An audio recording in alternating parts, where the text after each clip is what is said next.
The name was still bleeding sap when Samuel Wells swung back into his saddle. He had carved it deep, deeper than he had intended, the blade of his knife trembling with something he refused to call fear and refused to call love, though it was unmistakably both. Sarah Bristol. 2 words gouged into the bark of the oldest oak tree in the valley of Cutter's Creek, a tree that had stood since before the war, before the railroad, before any man with a badge had dared to ride these hills. 2 words that represented every secret he had swallowed for 11 months, every forbidden thought he had buried beneath duty and distance, and the practiced solitude of a Texas Ranger who had learned long ago that attachment was the most dangerous trap a man could walk into. He had carved her name because he had found the letter. Not just any letter. The letter.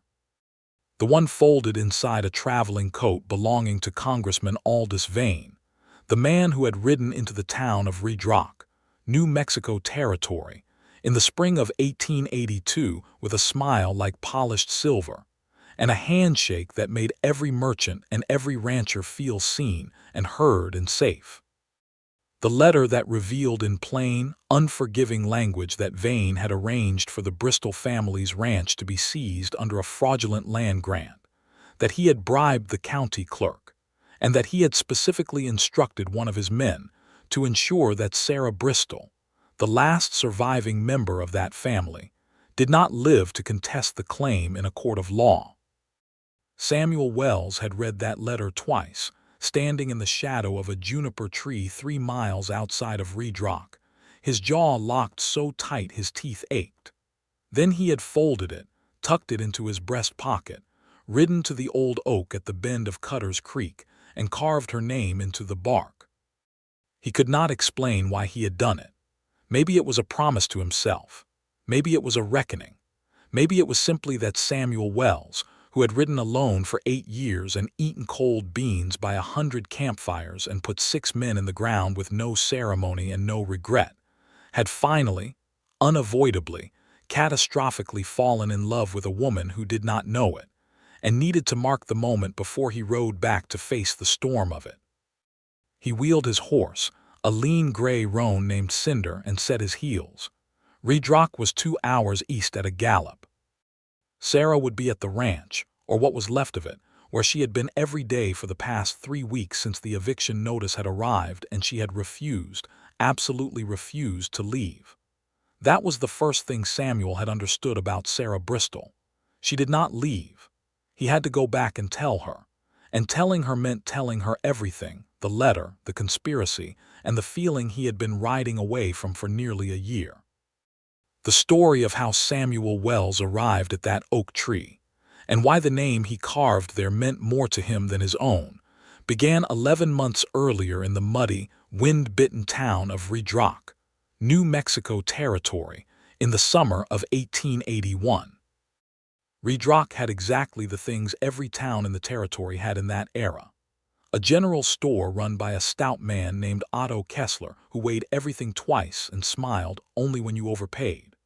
A saloon called the Painted Pony that served whiskey that tasted like turpentine and offered gambling that operated on a carefully maintained illusion of fairness. A church with a leaking roof that the reverend patched every spring, and the rain destroyed every autumn in a contest neither party was willing to concede. A sheriff's office with a deputy who was capable but overworked, and a sheriff who had grown comfortable enough with his position that he had stopped growing into it. And surrounding all of this, the ranches and farms and dry acres of the territory, worked by people who had come west with hope sewn into their coats, and had discovered, as people always did, that hope alone does not irrigate land or settle debts. The Bristol Ranch was 4 miles south of Redrock along a road that turned into something more suggestion than fact once the rains came. It was not the largest ranch in the county, but it was one of the oldest, established in 1867 by Franklin Bristol, Sarah's father, who had come to New Mexico from Tennessee after the war with 1 horse, 1 mule, $200 in silver, and a stubbornness that bordered on the theological. He had built the ranch up board by board, acre by acre, through drought and raid and the long silences of the territory, and when he died of fever in the spring of 1879, he left it to his daughter Sarah, who was 23 years old, entirely alone and entirely determined to keep it. Sarah's mother had died when Sarah was 12. She had no siblings. She had a foreman named Pete Garza, who was loyal and hardworking and 61 years old, and who treated her with the combination of gruff affection and professional respect that good men sometimes managed when they were not afraid of capable women. She had a cook named Dolers who made the best green chili stew in 3 counties, and who had been with the family since before Sarah could remember. And she had the land itself, 460 acres of grass and gully and promise, which she worked with the focused intensity of someone who knew exactly what it had cost to earn and exactly what it would cost to lose. Samuel Wells rode into Redrock on a Tuesday afternoon in July of 1881, with a letter of introduction from the captain of Company D of the Texas Rangers, and a mandate to investigate what the captain tactfully described as irregularities in land ownership transfers across 4 counties in the territory. Samuel was 30 years old. He had been a ranger for 8 years, the last 4 as a senior field investigator, the kind of man who was sent alone because the problems he was sent to solve were the kind that got complicated when too many badges were involved. He was tall, lean in the way of men who rode long distances and ate when they could, with dark hair that needed cutting and gray eyes that noticed things without appearing to. He did not swagger. He did not announce himself. He checked into the only room above the general store that Kessler rented to travelers, unpacked his saddlebags with the methodical care of a man who had learned that everything had a place, and went to the Painted Pony to listen. He heard about the Bristol ranch on his 2nd day in town. He heard about Sarah Bristol on his 3rd, and what he heard made him ride out to the ranch the following morning under the pretext of a routine property survey, which was not entirely a lie since the survey was part of his investigation, though the particular urgency he felt in that direction was something he kept to himself. She was in the south pasture when he arrived, mending a stretch of fence with wire cutters and a pair of leather gloves, wearing a calico dress that had seen better seasons and a wide-brimmed hat that kept the sun off a face that was brown from outdoor work, and wholly unguarded in the way of people who are not used to being watched. Pete Garza was 20 yards away, working on the same fence from the other end, and it was Garza who looked up first and assessed the approaching rider with the unhurried wariness of a man who had learned that strangers came in all varieties and patience was the only reliable sorting mechanism.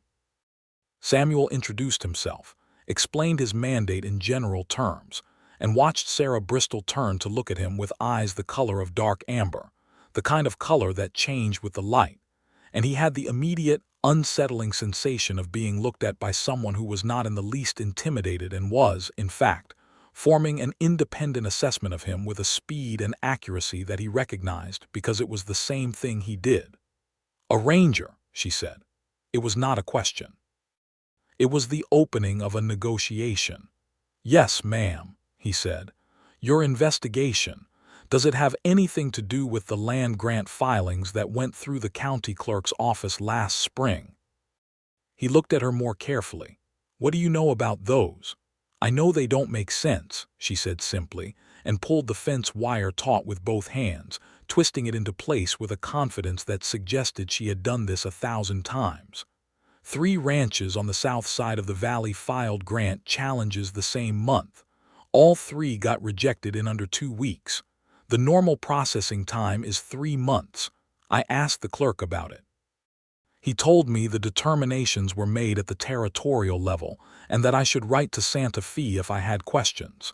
Did you write to Santa Fe? I did. I received a letter 6 weeks later informing me that the files were under review and I would be notified of any relevant decisions. She looked at him again. That was 4 months ago. Samuel Wells did not take notes in front of people. He committed things to memory the way other men committed them to paper, quickly and completely. He memorized what she had just told him and filed it next to what he already knew and what he was beginning to suspect. "I may need to come back and ask you some questions about the specifics," he said. "You can come back," she said. "The gate is always open." Then she turned back to her fence and continued working, and Samuel Wells rode back toward Redrock with the distinct awareness that something in the settled geography of his interior life had just shifted without warning. He came back the following week, and the week after that. The third time, she invited him to stay for supper, which Dollar served with the green chili stew and fresh cornbread, and the quiet authority of a woman who had fed people through too many difficult evenings to be impressed by a ranger's badge. Pete Garza ate at the other end of the table and said almost nothing, which Samuel later understood was Garza's highest form of acceptance. The investigation was real, and it was important, and Samuel pursued it with the full competence of 8 years of field work. But alongside the investigation, and increasingly inseparable from it, was the project of knowing Sarah Bristol. He learned that she had taught herself to read land surveys from her father's papers and could calculate acreage in her head. He learned that she had a dry, precise humor that she deployed with the timing of someone who had learned to use words efficiently, because there was no one to waste them on. He learned that she rode a bay quarter horse named Hazel with the ease of a woman who had spent more time on horseback than off it. He learned that she heated rocks at night and slept with them wrapped in flannel to keep the cold out, and that she kept her father's old Bible on the nightstand though she had. She admitted once during a long evening conversation on the porch complicated feelings about the God in it. He learned, slowly, and with the reluctant clarity of a man discovering something he had been trying not to discover, that he was not merely drawn to her. He was, in the old-fashioned and irrevocable sense of the word, devoted to her. Every conversation sharpened it. Every evening on that porch deepened it. She was funny and fierce, and lonely in a way she did not acknowledge, and generous with the things she understood and willing to say plainly when she did not understand something and ask for an explanation without embarrassment. And she looked at him sometimes across the supper table with a directness that made him feel like he was standing in an open field with no cover, and that, against all his training, he did not mind. But Samuel Wells was a man with a dark past that he carried the way some men carry old wounds, quietly and without complaint, though the weight of it shaped everything. He had been engaged once to a woman in Austin named Clara, and Clara had died of typhoid in the winter of 1876 in the kind of swift, indifferent tragedy that the territory specialized in. He had turned his grief into motion, riding farther and working harder and building a life that had no stationary parts, because stationary things, he had learned, could be taken. He had made himself a man who needed nothing that could be lost. And now, 11 months into his investigation, he was sitting across from Sarah Bristol at her kitchen table reading a letter that said someone intended to take her life, and everything he had built to protect himself from caring like this had already quietly, completely failed. He had not told her the extent of what he had discovered, because each piece of new evidence had pushed the threat further toward her, and he had been trying to find a way to neutralize the danger before alarming her. He could see now that this had been wrong. Protective, yes, but wrong. He rode cinder-hard through the territory afternoon, the sun tilted toward the west and painting the mesas in colors that had no names in English, the letter tucked against his chest, her name drying in the bark of a tree 2 hours behind him. He rehearsed what he would say and discarded each version because none of them felt honest enough. And what this moment required, what Sarah Bristol had always required of him without ever asking for it explicitly, was complete honesty. When he came around the last bend before the Bristol ranch, he saw Pete Garza standing at the gate, and Garza's posture told him everything before a single word was spoken.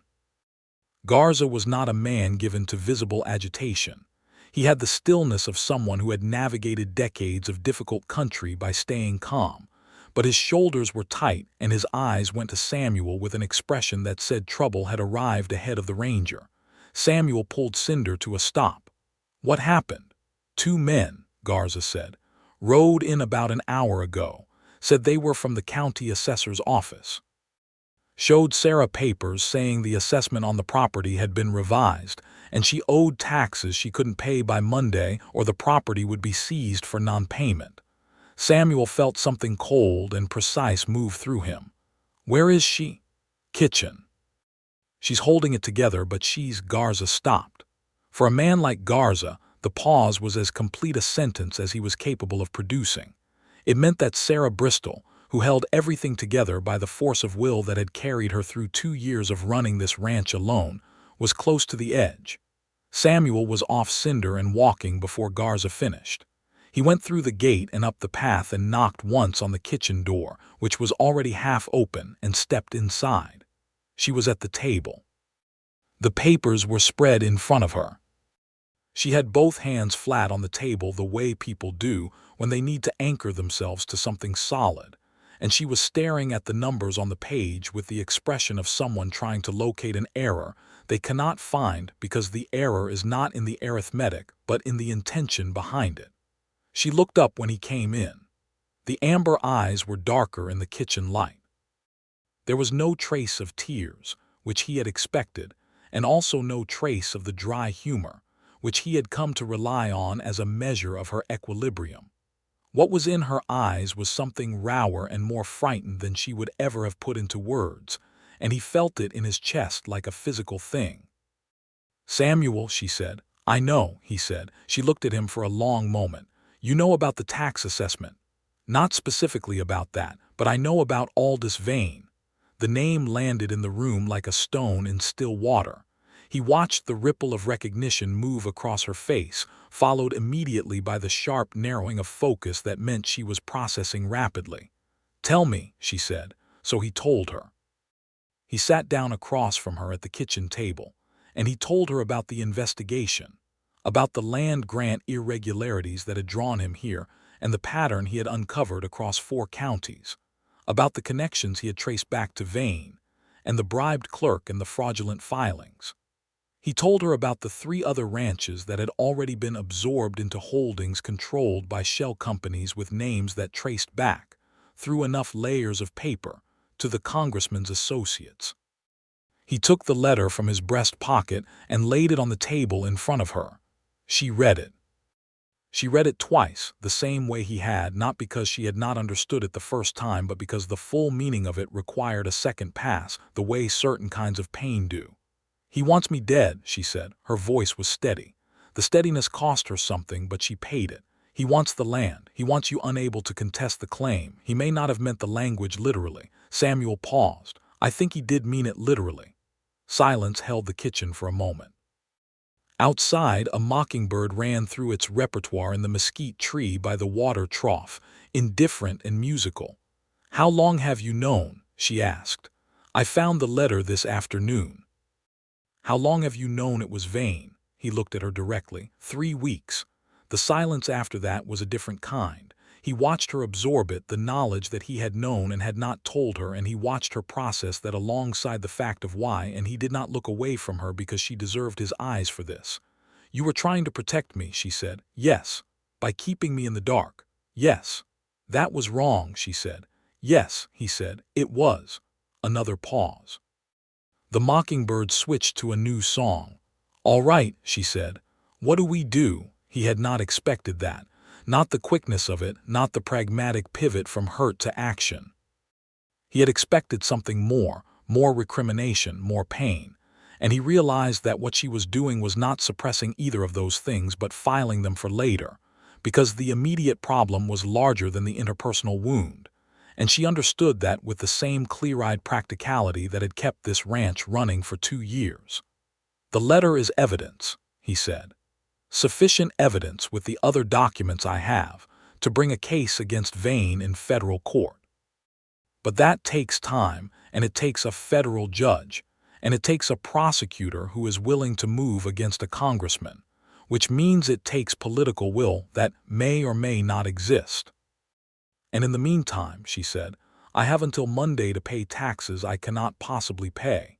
The tax assessment is the immediate problem. I need to go to Redrock tonight and see Judge Harlan. He's the county circuit judge. If I can get an injunction against the seizure pending the federal investigation, it buys us time. Is Judge Harlan the kind of man who issues injunctions against Aldous Vane? It was a precise and necessary question. Samuel considered it honestly. He's the kind of man who doesn't like being put in untenable positions. He likes his evenings quiet and his authority unchallenged. An injunction against a federal land fraud investigation would put him squarely in the middle of something large and ugly. That might make him help us, or it might make him run the other direction. Is there anyone else? In Santa Fe, a federal marshal I trust named Beasley. I've worked with him before. If I send a wire tonight with the contents of this letter, he can have investigators here within the week. A week is after Monday, she said. Yes. Sarah Bristol stood up. She walked to the window and looked out at the yard, at the fence posts and the water trough and the mesquite tree and the flat horizon beyond, the things that had been her father's and were now hers and that someone wanted to take from her with papers and lies, and if necessary, violence. I'm not leaving this ranch, she said. I know, he said. I will not be forced out of my home by a congressman who has never done a single day of honest work in his life, and who thinks that a woman alone cannot fight back. I know that too, he said, and you are not alone. She turned from the window and looked at him across the kitchen, and there was something in that look that went past the immediate crisis, something that reached into the 11 months of evenings on the porch and suppers at this table and conversations that had started as investigation and become something neither of them had named. Why did it take you this long to come back with this? She asked, and the question was not about the letter. He felt the weight of his own silence. He was not a man who talked around things when pressed, which was one of the reasons he was good at his work, and one of the reasons his personal life had remained largely unmapped territory. He said simply and without preamble, because I was afraid of what telling you everything meant. She looked at him. Not just about Vane, he said. About all of it. She walked back to the table. She sat down in the chair across from him, close enough that he could see the lamplight catching the amber of her eyes and the fine lines that years of sun had traced at their corners, and she folded her hands on the table between them in a gesture that was entirely composed and entirely open. Samuel, she said, for a man who investigates secrets for a living, you are remarkably bad at not having them yourself. He felt something unknot in his chest that had been wound tight for 11 months. I am aware of that, he said. Tell me, she said. Tell me all of it. What followed was the longest conversation of Samuel Wells's adult life. It lasted through the evening and into the night, Dolers bringing them coffee at some point and making no comment on the hour, Pete Garza checking in once through the kitchen window, and then retreating with the discretion of a man who understood that some negotiations required privacy. Samuel told her about Clara, about the year of grief that had become 8 years of motion, about the deliberate construction of a life in which nothing could be lost because nothing was held. He told her that the investigation had brought him to Redrock, but she was the reason he had stayed. He told her that he had carved her name into the old oak tree that afternoon before riding back, and that he had done it because he needed to make it real, to mark the fact of her in something that would outlast the moment's uncertainty. He watched her face as he spoke. He watched it move through things she was feeling, recognition and something tender and something that looked, in the lamplight, like relief. Why the oak tree? She asked. It was my father's tree, he said, and then stopped because he had not intended to say that. She waited. He continued. He brought me there when I was a boy. He used to say it was old enough to have seen everything and kept its silence about all of it, that it was trustworthy. When I was trying to think of where to make something permanent, that was the place I thought of. You grew up near Cutter's Creek, she said, and something in her voice shifted. Born on a ranch 2 miles east of here, he said. Sold after my parents passed. I haven't been back in 12 years. I didn't realize the tree was the same one until I rode out to it and recognized the shape of the bank. She was quiet for a moment. Then she said, "My father used to take me to that tree. He said a man had carved initials in it when he was young, and that it was proof that some feelings were worth the permanence of a mark." The weight of this landed between them gently, like something that had always been true and only now been spoken. "Your father knew my father," Samuel said. "It was not quite a question." "I believe they might have," she said. "Franklin Bristol and Thomas Wells. Your father's name was Thomas." "It was," he said. They sat for a moment with the improbable geography of this, the way that the territory folded time and connection back on itself, in ways that a person from the East would have found difficult to believe.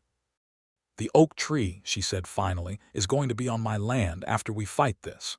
"Yes," he said, "it is." He reached across the table. It was not a complicated gesture. He put his hand over hers where she had them folded on the wood, and she did not pull back. She turned her hand over and held his, and the simple pressure of it said more than the whole evening's conversation had managed to say with words. "We need a plan," she said, not letting go of his hand. "We do," he agreed.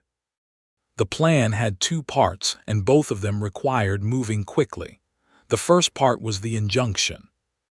Samuel rode into Redrock before dawn the following morning, not to rouse Judge Harlan in the small hours, but to be at his door the moment it was decent, which in Redrock in the summer of 1882 was around 6 in the morning, when the judge was on his second cup of coffee, and still had enough grace in him to listen before he retreated into his official defensiveness. Judge Harlan was a compact man of 60 who had come to the territory from Ohio and had spent 20 years there becoming, by slow degrees, someone the territory had shaped rather than someone who had shaped the territory, which was the fate of most Easterners who stayed long enough. He had a law library in his parlor that he consulted the way other men consulted the Bible, with reverence and occasional frustration when it did not provide the answer he was looking for. He was not corrupt.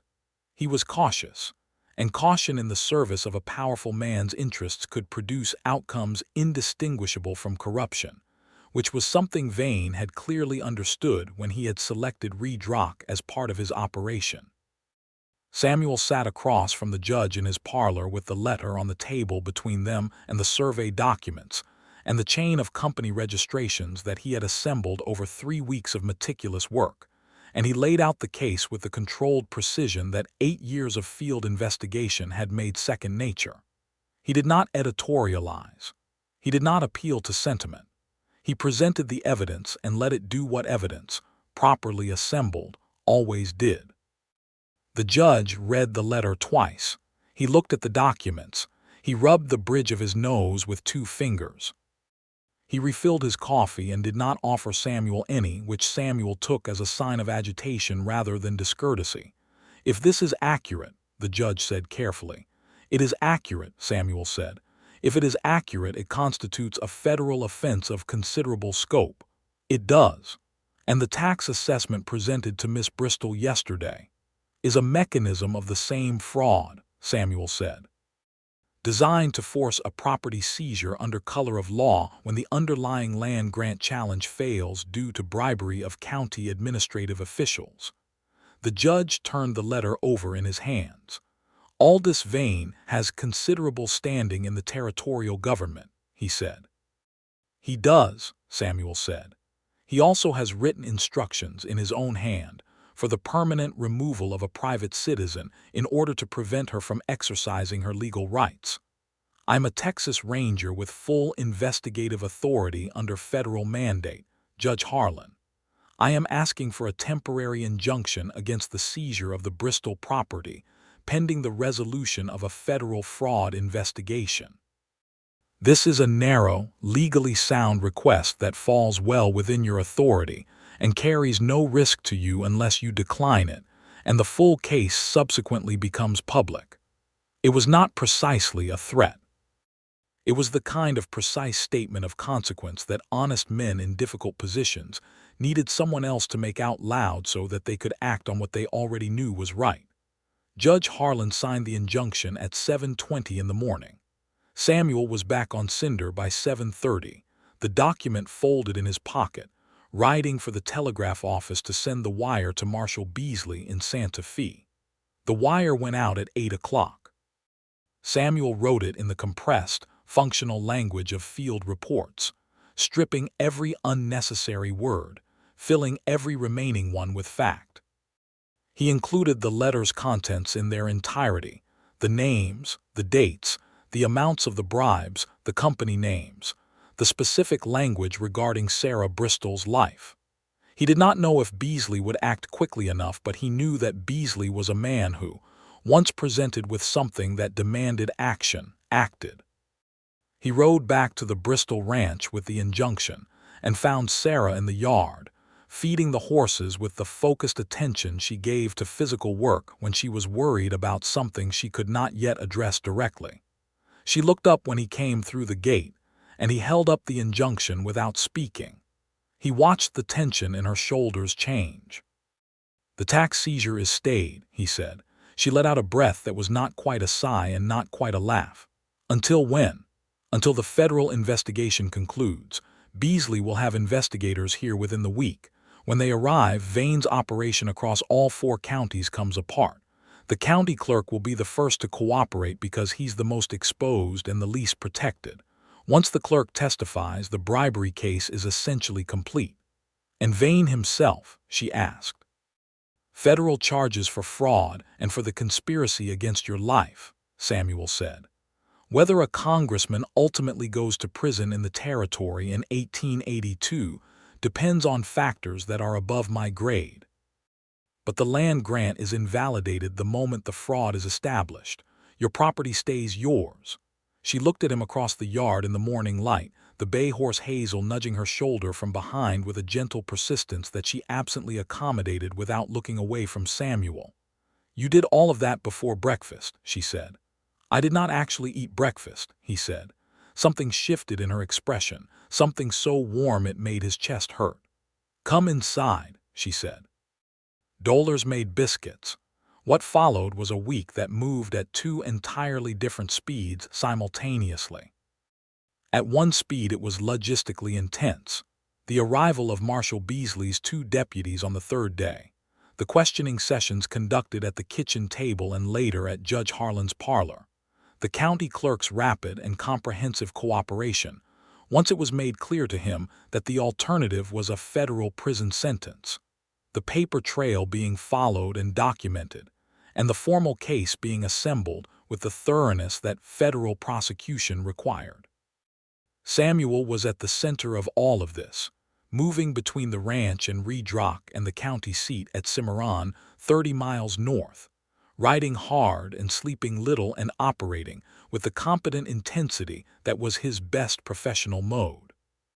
At the other speed, slower and more tidal and more frightening than anything Aldous Vane had managed to arrange, something was resolving between Samuel Wells and Sarah Bristol that had been building for 11 months, and that no longer had the distance and professional caution and mutual pretense of boundaries to slow it.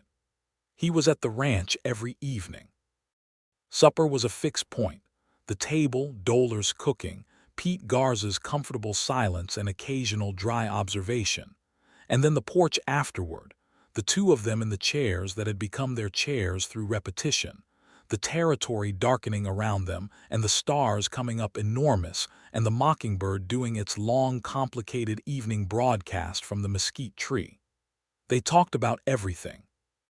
They had been talking for 11 months, but now they talked differently, without the careful management of distance, without the unspoken agreement to keep things at investigation depth rather than personal depth. They talked about what they wanted and what they were afraid of, and what the territory meant to each of them, and these conversations had the quality of something necessary finally being done, like clearing a field that had been lying fallow, not because there was anything wrong with the land but because no one had taken the chance of planting it. On the 4th evening, Sarah told him about the night her father died. She had not, she said, cried when it happened. She had sat beside him in the bedroom while Pete Garza rode for the doctor that they both knew would not arrive in time, and she had held her father's hand and talked to him about the things he had built and the land and the spring that was coming. And she had kept her voice steady the whole time because he had needed her to. She had cried, she said, 3 weeks later, alone in the south pasture, kneeling in the grass with her hands in the dirt. And it had lasted a long time, and when it was done she had felt both emptied and certain that she would keep the ranch and that she would do it without diminishing herself in the process. "I have never told anyone that," she said, looking out at the dark. "Thank you for telling me," Samuel said. "Why do I tell you things?" she said, which was not quite a question. It was the kind of statement that a person makes when they are observing something about themselves that still slightly surprises them. "Because you trust me," he said. "I trust Pete Garza," she said. "It's different with you." "How is it different?" he asked, knowing the answer and wanting to hear her version of it. She was quiet for a moment. The mockingbird had gone quiet. The night insects had taken over, a warm, rhythmic sound that pressed against the silence from all directions. "Because when you are here," she said, "I feel like the whole thing, the ranch and the land and the fight and the weight of it, is still mine, but I don't have to carry it entirely by myself. And that has not been true in a very long time." He did not say anything for a moment. Then he said, "That is what I want, if you want it. I want to be the person you don't have to carry it alone with." She turned and looked at him in the darkness. Her face was lit by the faint spill of lamplight from the kitchen window, and it was open and honest and entirely undefended in a way he did not think he had ever seen another person be. "Samuel," she said, "I have been waiting for you to say something like that for approximately 8 months. The laughter that came out of him was surprised and genuine, and she smiled at it, the full-face smile that she did not use very often and that, when it appeared, transformed her completely. He reached over and took her hand. She laced her fingers through his. They sat like that for a long time, listening to the territory settling into night around them, not needing to name what this was because the name of it was already carved into an oak tree at the bend of Cutter's Creek and had been drying in the bark for 4 days. Marshal Beasley's deputies finished their preliminary work on the 6th day and sent a full report to Santa Fe. On the 7th day, Beasley himself arrived in Redrock on the morning stage with a federal warrant for the arrest of Aldous Vane and a federal injunction formally suspending all land transfers connected to the fraudulent grant scheme across the 4 counties. Vane's arrest was not Samuel's assignment. That belonged to the federal marshals.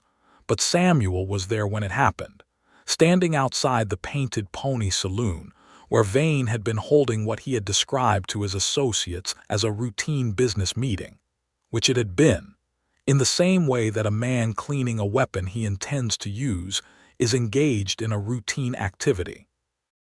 Vane came out of the saloon in the company of Beasley and 1 deputy, and he did so with the composed, measured dignity of a man who had decided that dignity was the only thing left worth preserving. He looked at Samuel as he came through the door, and Samuel looked back, and there was a moment of complete understanding between them that required no words. Vane had made a calculation about what he could take and from whom and at what cost, and the calculation had been wrong, not because he had underestimated the ranger, but because he had not accounted for the possibility that the ranger would have a reason beyond professional duty to see it through to the end. The case against Aldous Vane moved through the federal system over the following months with the grinding thoroughness of federal prosecution. The county clerk's testimony was, as Samuel had predicted, the cornerstone. 3 other men in Vane's organization cooperated in exchange for reduced charges. The fraudulent land grants were formally invalidated in October of 1882 by a federal judge in Santa Fe, restoring clear title to all 4 contested properties, including the Bristol Ranch. Vane was convicted on federal fraud charges in November and sentenced to 8 years in the federal penitentiary. The conspiracy charge regarding Sarah Bristol's life was difficult to prove beyond the letter itself, but the letter was sufficient to ensure that the sentence was substantial. Sarah was present in the courtroom in Santa Fe for the conviction. Samuel was beside her. It was the first time either of them had been in Santa Fe together, and the contrast with Redrock was sharp, the city noisy and dense and smelling of other people's cooking and horses, and the particular urban smell of too many lives in too small a space. Sarah took all of it in with her characteristic directness, unimpressed but attentive. When the verdict was read, Samuel watched her face. She did not cry and she did not show triumph, which was the response he had expected. What she showed was something quieter and more private, a settling, the same quality he had heard in her voice when she described kneeling in the south pasture after her father died, an emptying out that made room for something else. They ate supper that evening in a restaurant in Santa Fe that served food from a menu printed on paper, an extravagance that made Samuel feel slightly out of place and that Sarah found quietly entertaining. She ordered the chicken and ate it with the methodical appreciation of someone who had spent many months too busy with survival to think much about food as pleasure. "It's over," she said. "The legal portion," Samuel said. "Yes." "What about the other portion?" she asked. He looked at her across the table. "What other portion is that?" "The portion where you decide what you are doing next," she said. "Your investigation is closed. Your mandate is fulfilled. Your captain is expecting you to report back to Company D in Texas." She paused. "Unless he's expecting something else." Samuel had sent a letter to his captain 3 weeks earlier that was somewhat more personal in nature than his usual field reports. The captain, a man named Reardon who had known Samuel for 8 years and who possessed, beneath his professional exterior, a genuine interest in the welfare of the men under his command, had responded with a brief, characteristically understated message that said, among other things, that the investigation had been well concluded, and that Samuel's assignment in the territory was complete, and that whatever came next was entirely Samuel's decision to make. "He gave me latitude," Samuel said. "How much latitude?" Sarah asked. "Enough," he said. She looked at him steadily. "Samuel, I have been a patient woman." "You have been a remarkably patient woman," he agreed. "I am going to ask you something directly because we have established that you are better at honesty than you give yourself credit for, and because I find that saying things directly saves everyone a great deal of time." "Ask it," he said. "Are you planning to stay in Redrock?" she said. "I am planning," he said carefully, "to ask you a question that I have been constructing for the better part of 3 months, which I intend to ask on the porch of your house, because that is the right place for it, and not in a restaurant in Santa Fe with a printed menu." She looked at him for a long moment. Then she picked up her fork and continued eating her chicken. "Then we should finish supper," she said, with the composed precision of a woman who had just won something significant without having to take it by force.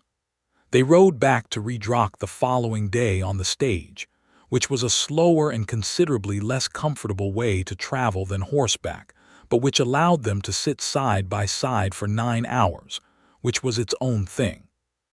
They arrived in the late afternoon, and Sarah drove the wagon back to the ranch with Samuel on horseback beside her, the territory golden in the long autumn light, the mesas casting shadows that stretched eastward like dark explanations of the day.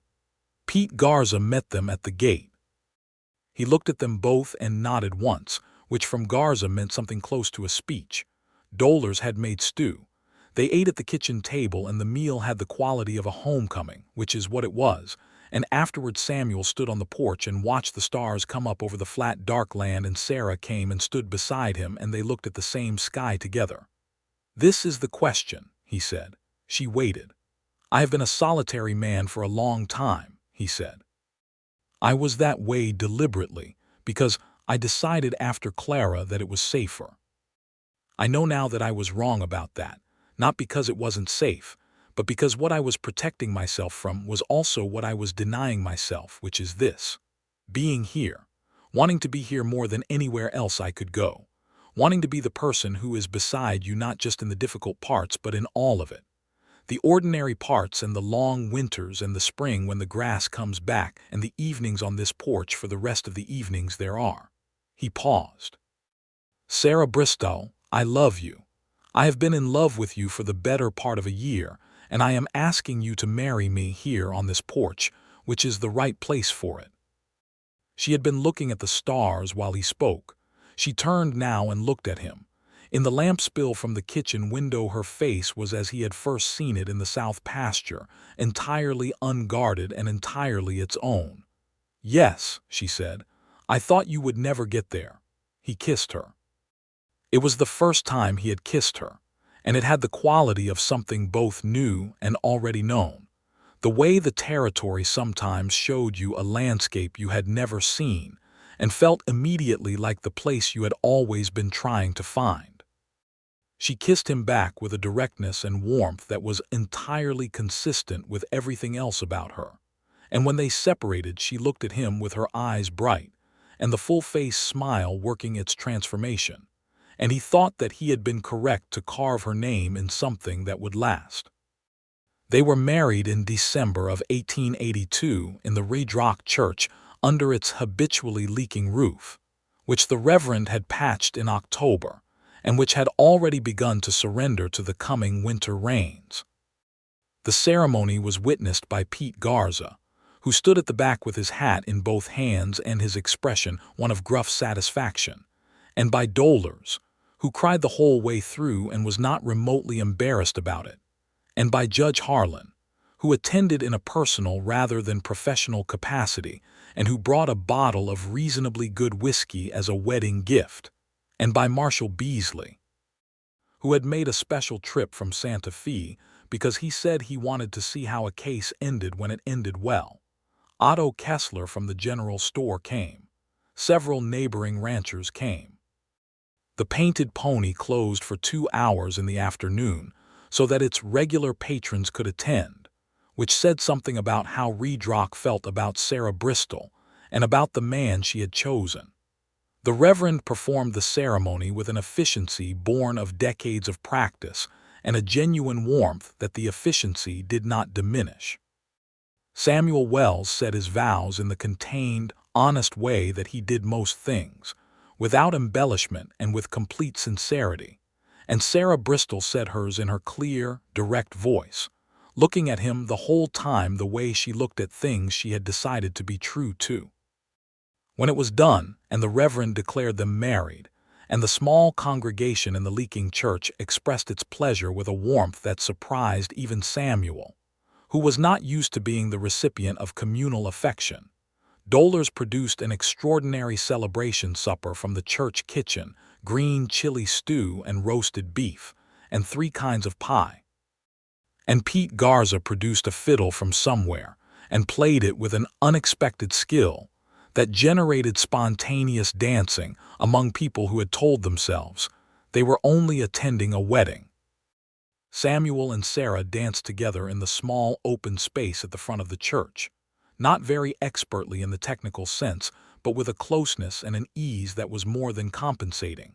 And he looked down at her, and she looked up at him, and both of them were aware, in the particular way of people who have come through something, that joy of this specific texture was not something that could be assumed or planned for. It had to be arrived at, and the arriving at it was the whole story. They spent their first winter together on the Bristol Ranch, which was now the Wells Ranch in legal name, though both of them still called it the Bristol Ranch from habit and sentiment. And it was a good winter in the particular sense that difficult seasons shared with the right person are always good ones. The territory was cold, and the nights were long, and there was always something that needed fixing or tending or organizing. And they did these things together with the complementary efficiency of 2 people who were both competent, and had discovered that being competent together was considerably more rewarding than being competent separately. Samuel wrote to Captain Reardon and formally concluded his field service with Company D of the Texas Rangers. Reardon's response was warm and brief in equal measure, as was his way, wishing Samuel well, and noting that the territorial land fraud investigation had been the most thorough and well-documented case the company had seen in some years, which from Reardon was an extravagance of praise. Samuel filed the letter with the other documents he kept in the small cedar box that held the important papers of his life, and the closing of that chapter felt correct and complete.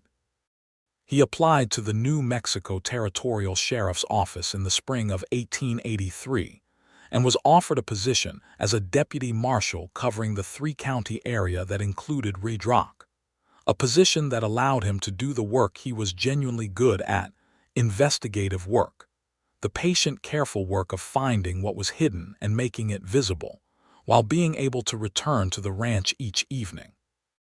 Sarah, who had been managing the ranch accounts for 2 years, took over their finances with a comprehensive authority that Samuel not only did not mind but actively appreciated, having no particular aptitude for ledgers.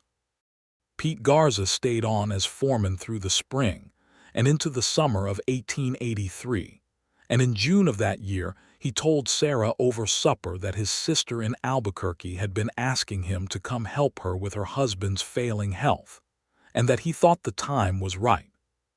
He said it with his characteristic economy of words and his characteristic directness, and Sarah sat with it for a moment, and then said that she understood, and that the ranch would always have a place for him if he wanted to come back, and that he had been one of the most important people in her life, and she needed him to know that. Garza nodded and looked at the table and cleared his throat twice, which for Pete Garza was the equivalent of an emotional speech.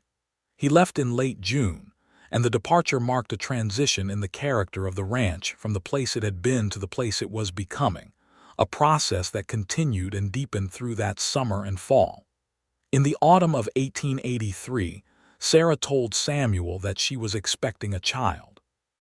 She told him on the porch in the evening, which was where they had told each other most of the important things, and she told him in her direct way without preamble or ceremony, and he sat with it for a moment with the particular quality of stillness that comes before something vast.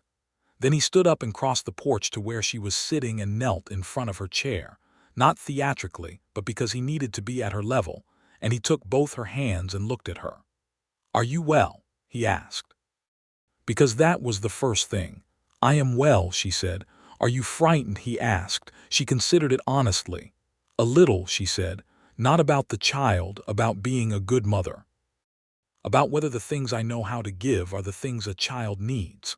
"From what I can observe," he said, "the things you know how to give include fierce love and absolute honesty and the kind of practical competence that keeps people alive and cared for in a difficult country. That seems like a very good start." She looked at him for a long moment. "You are going to be a good father," she said. "I am going to try very hard to be," he said. "That is all anyone can do," she said. Their son was born in the spring of 1884, in April when the territory was waking up from winter, and the first green was pushing through the dry grass, and the mockingbird had returned to the mesquite tree as it did every year, its arrival as reliable as a calendar. They named him Franklin Thomas Wells, Franklin for Sarah's father and Thomas for Samuel's, and the doubling of the two names felt right in the way that things feel right when they are genuinely so, not forced but arrived at. Franklin Thomas Wells arrived in the world with the announcement of someone who had opinions about the matter, and intended to express them, and he was red-faced and loud and immediately and irrevocably beloved by both of his parents in the specific way of first children, entirely and permanently, and with a surprise that does not diminish just because it becomes familiar. Dolers, who had stayed on through all of it, the legal battle and the wedding and the winter and the new year, and all the changes and consistencies of a household learning its own shape, held the baby with an expertise and tenderness that made Samuel quietly grateful for the continuity of good people. She declared him the most beautiful child she had ever seen, which she would likely have said about any child associated with a family she loved, but which in this case happened also to be her honest opinion. Samuel held his son on the first evening of his life, sitting in the kitchen chair, the weight and warmth of him a specific and entirely new kind of gravity, and looked at this small person who was both entirely unknown and immediately and obviously his own, and felt something move through him that was not like anything he had a word for. Not happiness exactly, though it included happiness. Not love exactly, though it was entirely and specifically love. Something more like the completion of a geography he had been mapping without knowing he was mapping it, the final piece of terrain that made the whole landscape make sense. Sarah watched him from the bed where she was resting, propped on pillows with the particular exhausted composure of a woman who had just done something enormous, and her expression was the full-face smile that he had come to think of as the most accurate map of her, the one that showed the whole country. Franklin grew through the first year with the energetic disregard for parental sleep that all healthy infants bring to the enterprise, and Samuel and Sarah navigated the exhaustion with the same pragmatic partnership they brought to everything else, trading shifts in the night with the wordless coordination of two people who had learned each other's rhythms and trusted them. Samuel rose without complaint for the early morning hours and Sarah took the late evenings, and they met in the small hours sometimes in the kitchen over coffee, and talked in the low voices of people who are tired and satisfied and awake in a sleeping house that belongs to them. The ranch prospered.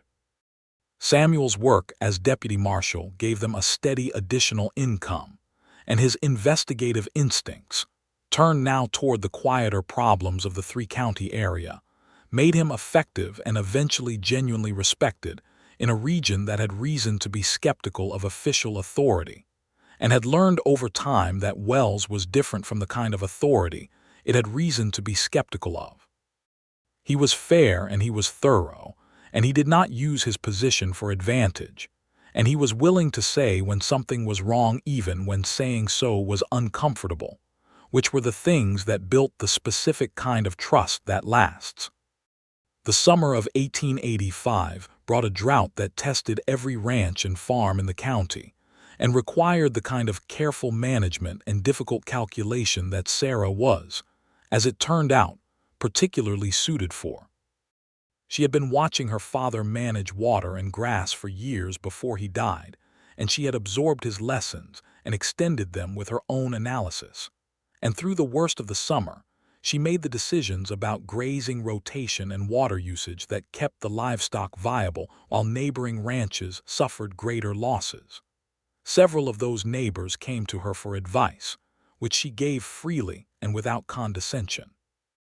Samuel watched this happen and saw the way the neighborhood around the ranch began to organize itself slightly around her judgment and her knowledge, not formally but in the organic way that communities identify and rely on people with good sense, and he felt a pride in her that was not the possessive kind, but the kind that comes from witnessing someone fully inhabit the person they are meant to be.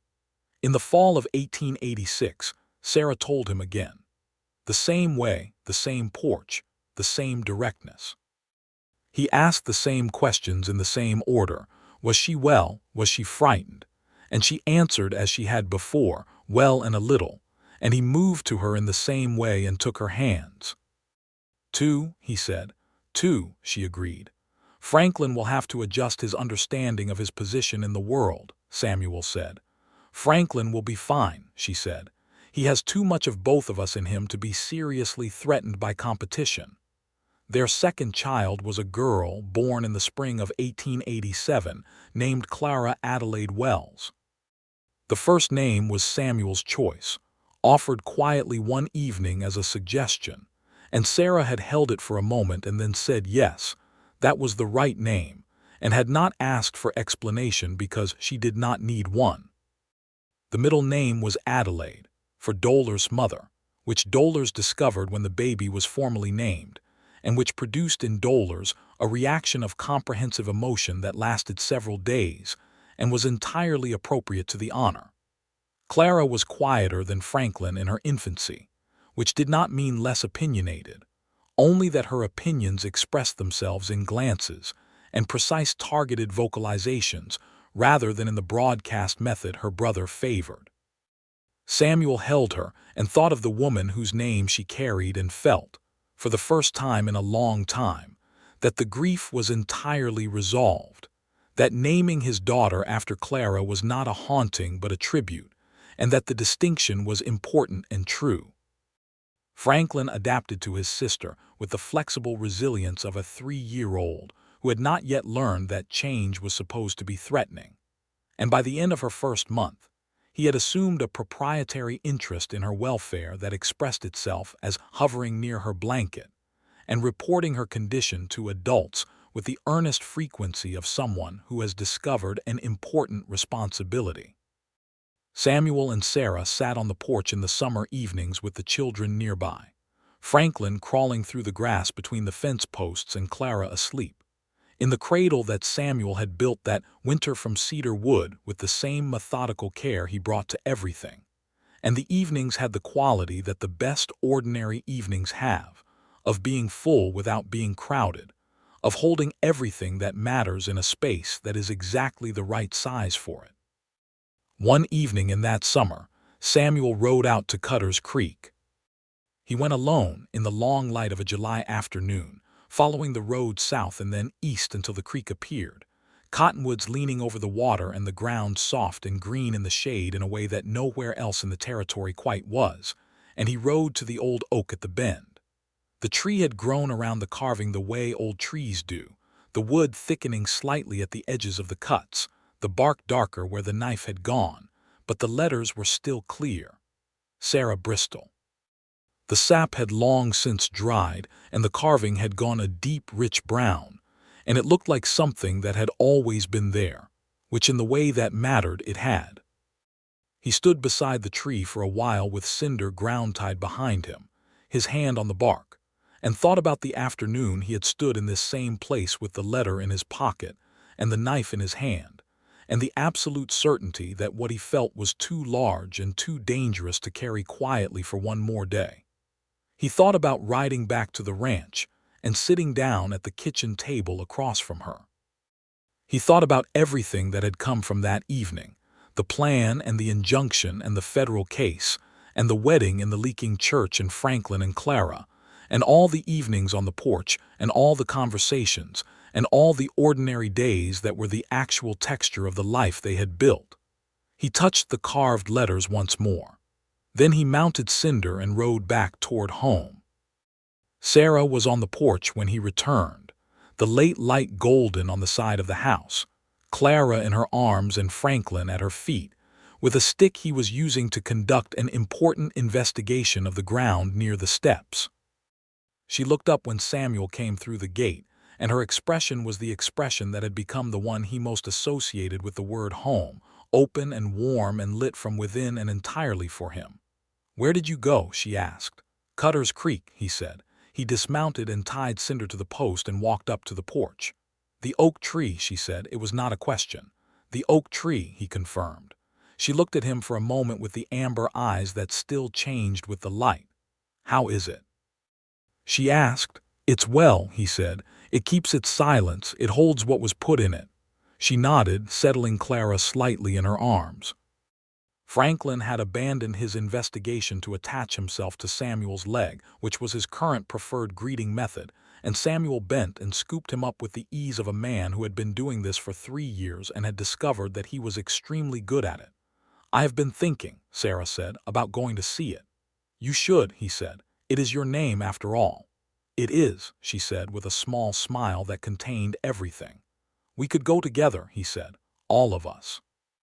She looked out at the land, the familiar flat horizon going gold in the last of the afternoon, the mesas in the distance holding their blue shadows, the mesquite tree with the mockingbird beginning its evening program, the fence lines her father had built and she had maintained, and that now she and Samuel maintained together, and that Franklin would one day know how to maintain because they would teach him the way Franklin Bristol had taught Sarah, by doing it together until it became second nature. "Yes," she said. "We should go together," so they did. They went the following Sunday, which was a still clear morning in late July. Samuel on Cinder and Sarah on Hazel and Franklin on the small brown pony, named Bean, that Samuel had bought for him in the spring, and that Franklin regarded as the most perfect creature in the territory, and Clara bundled against Sarah in the carrier that Dolers had made from heavy canvas and worn flannel, settled against her mother's chest with her eyes wide and interested in the world going past. The road to Cutter's Creek was easy in good weather, and they made it in a comfortable hour. the children's high spirits filling the quiet with noise that the territory absorbed with its usual vast indifference. The creek was running low in the summer but still running, the water clear over the polished stones, and the cottonwoods were loud with birds, and the old oak stood at the bend the way it had always stood, enormous and ancient and unconcerned with time. Sarah dismounted and walked to it alone. She stood before it and read her own name in the wood with the expression of someone reading something important that has been written in a language they understand completely. She traced the letters with her fingertips, feeling the depth of the cuts, the slight roughness of the bark around the edges where the tree had grown around the wound and made it part of itself. Samuel watched her from a little distance, Franklin held in front of him on the saddle, Clara asleep against Sarah's back in the carrier that Samuel had transferred to himself, so that Sarah could move freely. He watched her standing at the tree and thought of all the mornings he had ridden away from things and all the one morning he had ridden back, and understood that the whole geography of his life had organized itself around that return, that everything before it had been preparation and everything after it had been arrival. Sarah turned and looked at him. "Come here," she said. He dismounted, setting Franklin down on the grass with the instruction to stay close, which Franklin took as an excellent suggestion to inspect the creek bank, an activity sufficiently close to count. Samuel walked to the tree and stood beside Sarah, and they both looked at the carving. "Sarah Bristol," she said. "That was your name then," he said. "Sarah Wells is better," she said. "Considerably," he agreed. She leaned against him, her shoulder finding the familiar space against his side, and he put his arm around her, and they stood together at the old oak in the bend of Cutter's Creek in the summer of 1887 with their children nearby, and the mockingbird singing from somewhere in the cottonwoods and the water moving over the stones in its ancient patient way. "Do you know what I think?" she said. "Tell me," he said. "I think my father and your father stood at this tree too," she said. "I think that's why you knew to come here. Not just because you remembered it, because it was already in you, the knowledge that this was the place for permanent things." He looked at the bark, at the old initials faded nearly into the grain of the wood below where he had carved her name, two sets of letters he had not noticed on the afternoon he had come with his knife, and his heart full of something too large to carry quietly. He looked closer. The old initials were worn and partially grown over but legible if you knew to look. F.B. and T.W. Franklin Bristol and Thomas Wells. He stood very still for a moment. Then he said, "Well." Sarah had seen them too. Her hand found his and held it. "They were here before us," she said softly. "They were here before us," he agreed. Franklin came up behind them at a small trot, having exhausted the creek bank's immediate interest, and moved on to the investigation of his parents' inexplicable stillness. He inserted himself between them in the way of children who sense that something important is happening and wish to be included in it. And Sarah put her free hand on his head, and Samuel rested his on her shoulder, and the four of them stood at the old oak in the bend of Cutter's Creek. 2 generations of 2 families arrived at the same place by different routes, connected by a tree that had been keeping its silence and holding what was put in it for longer than any of them had known.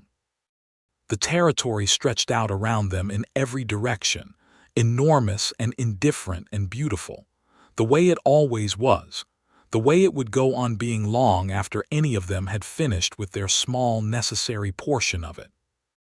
The ranch was 4 miles east, and it was waiting for them, as it always waited, patient and permanent as the mesas on the horizon, as the grass that came back every spring regardless of the winter, as the mockingbird that arrived in its season and sang its long, complicated song from the mesquite tree and knew no other home.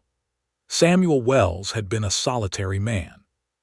He had made himself that way with the careful architecture of someone who believed that the alternative was too costly.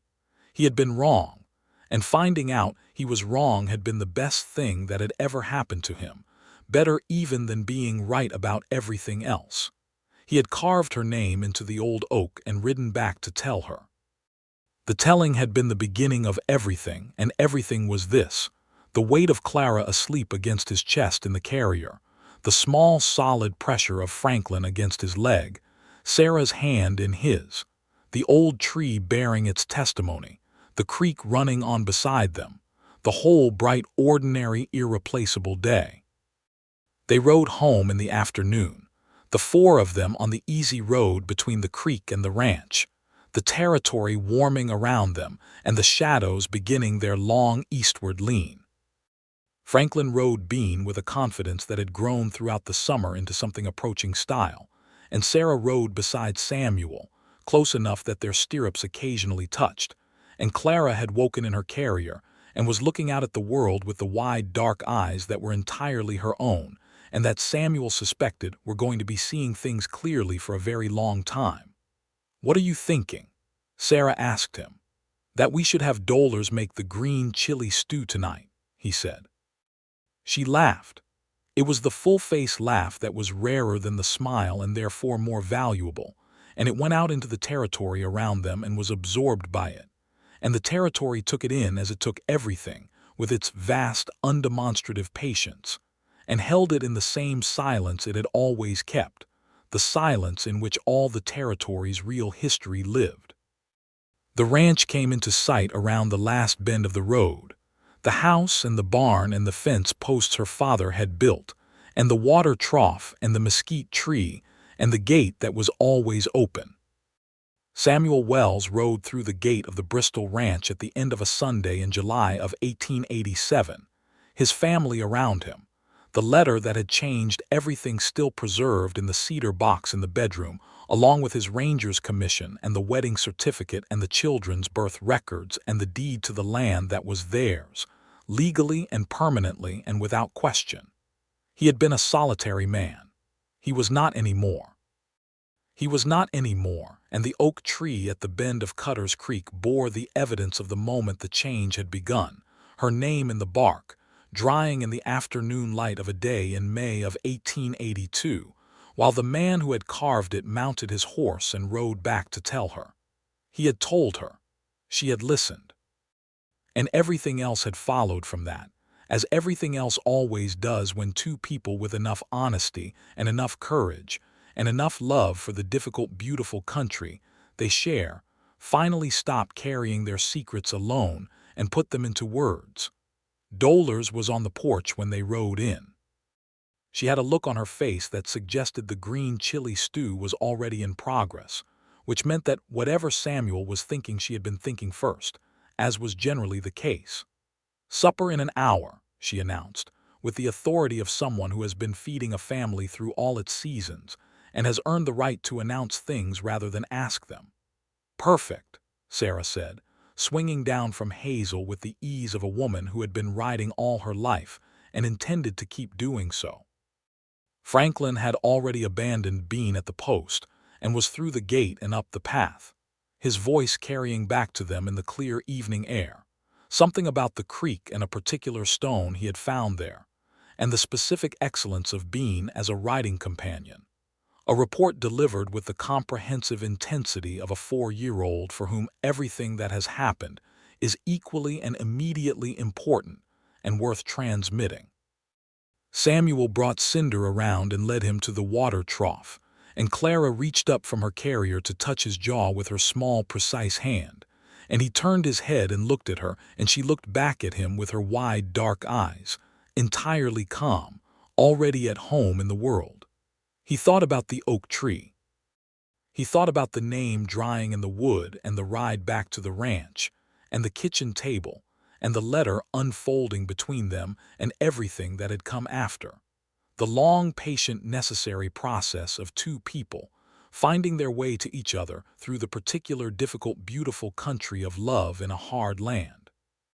He thought about Thomas Wells and Franklin Bristol standing at that same tree 30 years before, the initials they had left, the friendship they had built in a territory that was new to all of them, the children they had raised who had grown up and found each other and made something that was carrying on. He thought that the territory was large and indifferent and magnificent, and that inside it the lives of people who loved each other well were the truest kind of permanence, more lasting than any carved wood, more real than any document, more certain than anything a man could plan or a woman could fight for, though the planning and the fighting were part of it too, and necessary. And the tree would stand at the bend of the creek and hold its testimony for as long as trees stood and creeks ran, and the territory kept its enormous patient silence around the small, bright, irreplaceable particular lives that were lived within it. He unsaddled Cinder and rubbed him down with the evening care he had always given his horses, and the familiar work settled him the way good work always does. And the smell of the green chili stew came through the kitchen window, and Sarah's voice came from inside the house where she had gone to wash the trail dust off, clear and warm and entirely real.